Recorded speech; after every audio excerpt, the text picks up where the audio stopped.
చుట్టూ దట్టమైన అడవి, పచ్చని చెట్లు. అక్కడకు వెళ్లాలంటే సాహసం చేయాలి. ఒక్కసారి ఆ ప్రాంతాన్ని చూశారంటే జీవితాంతం గుర్తుండిపోయే అనుభూతి కలుగుతుంది. అదే శ్రీశైలంలో ఉండే ఓ రహస్య ప్రాంతం. అక్కడ మహిమాన్విత అమ్మవారి ఆలయం ఉంది. అమ్మవారి నుదుట బొట్టు పెట్టి ఏదైనా కోరిక కోరుకుంటే అది తప్పక నెరవేరుతుందనేది భక్తుల నమ్మకం. అదే నల్లమల్ల అడవిలో ఉండే ఇష్టకామేశ్వరి ఆలయం.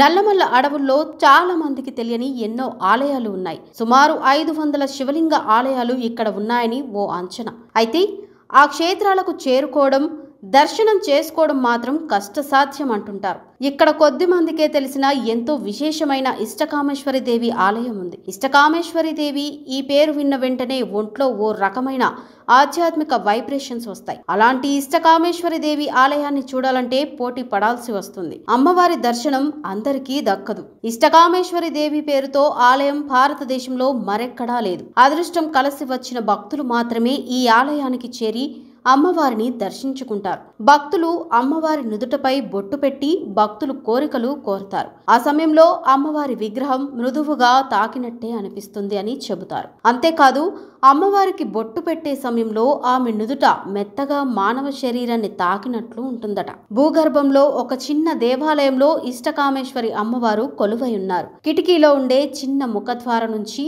మోకాళ్ల మీదుగా ఒక్కొక్కరు అమ్మవారిని దర్శించుకోవడానికి వెళ్తారు. శ్రీశైలంలో మల్లికార్జున స్వామివారు, భ్రమరాంబదేవి వెలసినప్పుడే ఇష్టకామేశ్వరి అమ్మవారు కూడా వెలసినట్లు స్థల పురాణాలు చెబుతున్నాయి. గతంలో అమ్మవారిని సిద్ధులు మాత్రమే పూజించేవారు. ఇప్పుడు సాధారణ ప్రజలు కూడా అమ్మవారికి పూజలు చేస్తున్నారు. ఇక్కడి అమ్మవారు చతుర్భుజాలతో ఉంటారు.